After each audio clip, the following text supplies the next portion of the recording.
ba talaga ang nangyari? Noong Agosto 26, 2025, today yan, tonight, habang binablog ko ito, no, nire-record ko, naglabas ng kautusan ang Malacanang na alisin si General Nicolas Torre bilang Chief ng Philippine National Police. Siya ay pinalitan ni Lieutenant General Jose Melencio Nartates Jr., kung tama ang pagkakabigkas ko ng pangalan niya, bilang officer in charge. Bakit nga ba siya tinanggal?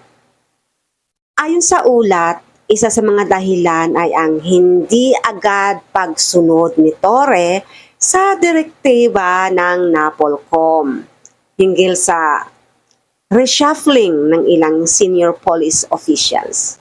Hindi daw po yun sinunod ni General Torre. Ang pamahalaan ay nanindigan na dapat sunod